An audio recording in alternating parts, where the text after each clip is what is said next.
Before I begin my talk, I want to share with you my most iconic memory or story about our interfaith community. And this was a story, I wasn't here in the country at that time. Dr. Baja told me the story. He said the Friday after 9/11,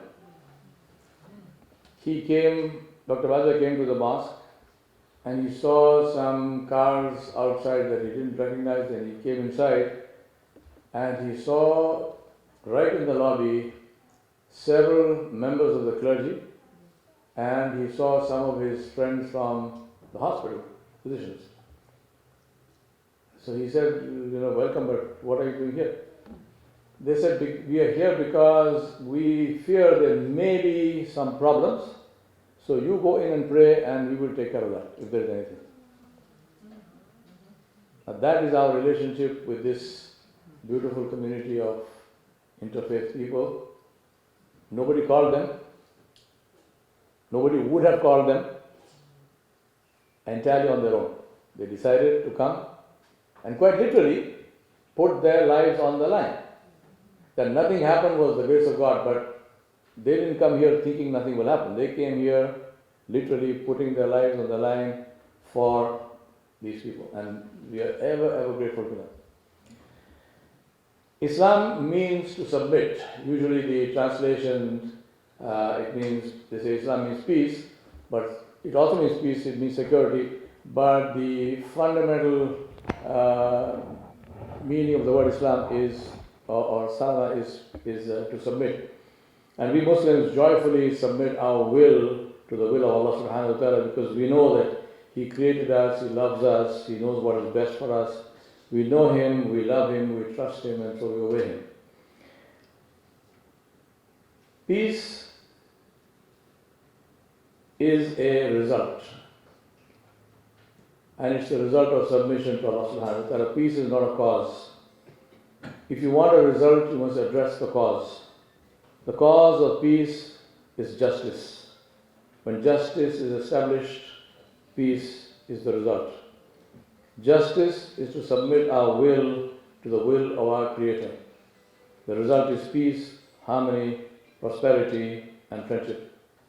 Until justice is established, any apparent peace is only a recess between wars.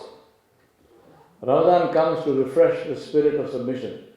Ramadan comes to reboot our faith as Muslims and to renew our pledge to live a life of obedience.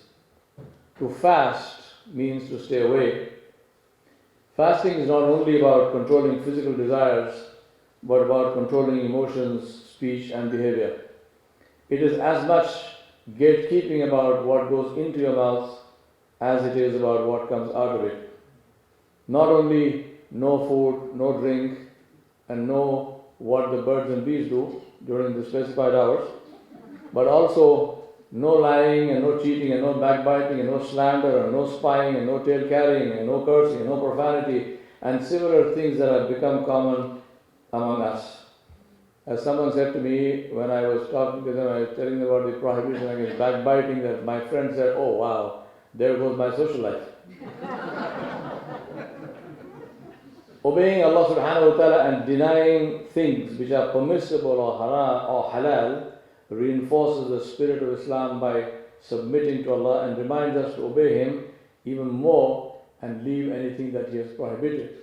To please Him, we leave the permitted, so even more important to leave the prohibited. I must submit to you that you must always be kind to Muslims, but particularly in Ramadan, because no food, no drink, and no birds and bees means they deserve the kindness. The best way to find out about Ramadan is to have a Muslim friend and get them to invite you to their homes or to the mosques. Now, please allow me to speak about something deeper and more fundamental about Ramadan, which I hope will interest you and which I hope we can work on together. Today's biggest problem globally is the worship of the self.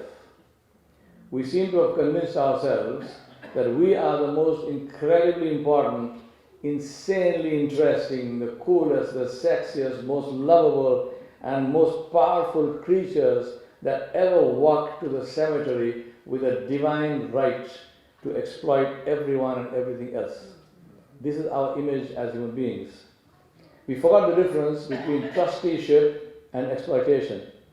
We have convinced ourselves that the only criterion, right and wrong, good and evil, is whether we like something or not. If we like something, it must be good, no matter how it affects anyone else. The biggest casualty in this is kindness and compassion, which in an increasingly connected world is lethal. That's what life is, isn't it? A walk to the cemetery, during which we get a chance to leave behind markers of our passing. We get to choose those markers. So I ask myself, and I request you to ask yourself, what do I want to be remembered for? I want to be remembered as a bridge builder, because bridges help people to meet and know one another. Out of that, I hope, will come appreciation instead of mere tolerance. Are you with me? Yes. Can we build bridges Yes. together? Reconnecting with our Creator is critical because our uncaring way of living is the cause of global warming, endless wars, visiting misery on the innocent while the perpetrators get wealthier, the collapse of relationships, and our race towards species extinction. Our species. When profit is the only motive, the only value, then war is the result, because war gives the biggest, highest ROI of any business. The highest return on investment is war. Wars happen because wars make profit, the highest profit. It is that simple. All the rest of it is fluff. What do you call our global society where we spend more on dealing death than we spend on healthcare, medical research, education, and space exploration combined? And not just more by a percentage, but by multiples of the others. And yet we say we want peace. The greatest irony of our times is that all our knowledge of what is good for the earth and its inhabitants doesn't seem to be able to prevent us from destroying ourselves. The reason is not a deficit of information, but a surplus of greed. No wonder that the two effects of COVID were the number of deaths and the meteoric increase in the wealth of the top 1%. The pandemic of our time is not COVID, but mental illness, isolation, loneliness, depression, despair, and suicide. We must work to cure this, because it is not a sign of health to be profoundly adjusted to a sick society. Across nations and cultures, we are facing a loss of values, which is worse than the clash of values. We are facing a loss of morality, because immorality is worse than immorality. The belief that profit is the sole objective of life, and an education system that supports and reinforces all this. We seem to believe that if we make enough money and have enough technology, all our problems will be solved. Mark my words, they will not be solved.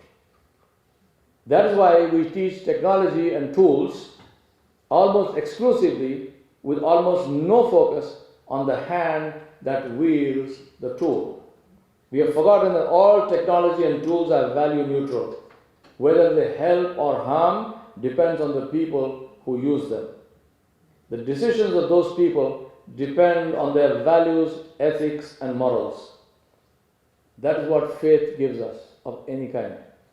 But value education is not part of any curriculum, syllabus, or class timetable in school or college, is it? Having said that, values, ethics, and morals must be taught in the home, imbibed with mother's milk, as it were. But does this happen in our homes? Do we demonstrate ethics, morals, and values in our daily lives, in our homes and abroad? We forgot that children listen with their eyes. They don't care what you say until they see what you do. Do parents have conversations about values and ethics and morals with their children? Or should I rephrase that and say, do parents have conversations with their children? Any conversation. As they say, We are paying the price, but we seem not to want to open our eyes and face it. As they say, you can give sight to the blind, but not to the blindfolded, because to remain blindfolded is a choice. There are two quotes of Fredrick Bastiat, the author of the book The Law, which I want to share with you. I consider this book to be required reading for everybody. First quote, he said, "When plunder becomes a way of life for a group of men in society, over the course of time, they create for themselves a legal system that authorizes it and a moral code that glorifies it." I repeat that. When plunder becomes a way of life for a group of men in a society, over the course of time, they create for themselves a legal system that authorizes it and a moral code that glorifies it. And the second quote is, "When law and morality contradict each other, the citizen has the cruel alternative of either losing his moral sense or losing his respect for the law." Ramadan is a behavior change boot camp to help us to revamp our lives and to make them a source of blessing for all those we touch. This can happen if we become, the Arabic word is muttaqoon, a person of taqwa, which is God conscious, the God conscious of the presence of Allah in our lives. Allah subhanahu wa ta'ala said in the Quran, "Ya ayyuha alladhina amanu kutiba alaykum as-siyamu kama kutiba ala alladhina min qablikum la'allakum tattaqun," which means, O you who believe, fasting is prescribed upon you as it was prescribed for those before you, that you may become God conscious, you may become al-muttaqun. Taqwa is a state where the person loves Allah, he loves his Creator more than anyone and anything else, and makes every decision based on whether it pleases Allah or not. What pleases Allah subhanahu wa ta'ala is what is most beneficial for his creatures, everyone, and that is the secret to becoming a source of blessing for all we touch. This is the opposite of our dominant culture of self-worship. Fasting reinforces submission and obedience to build our connection with Allah, because success in life is all about having the right connections. In a different incarnation, I'm a business management consultant and I teach how to make connections. I remind myself to factor Allah into the equation because He is in it anyway. Fasting reminds us that one day we will account to Allah for what we did or chose not to do, and therefore to live with that awareness of accountability to the one from whom nothing is hidden. Fasting is the ultimate trust call. While fasting I can cheat, but I don't, because I love Allah and I want to please Him in everything I do. Awareness of accountability is the most powerful tool to ensure that we live happy, productive and beneficial lives. Ramadan is an opportunity to help us to revamp our priorities and change our behavior to become more ethical, moral and kind. Fasting reminds us to repent and seek forgiveness from our Creator and be assured of His reward in this life and in the hereafter. In conclusion, I want to give you a gift. And the gift is my motto in life. I say to myself, and I want to share that with you. I say to myself, I will not allow what is not in my control to prevent me from doing what is in my control. I will not allow what is not in my control to prevent me from doing what is in my control. I pray for guidance, for protection from sin and all evil, that which we know and that which we don't know. I pray for relief from pain and sickness and death and suffering and hardship for all the people of the world and all of you present here and all your families. I pray for justice. I pray for mercy. I pray for forgiveness. I pray for friendship, understanding and love. And above all, I pray for compassion. Thank you.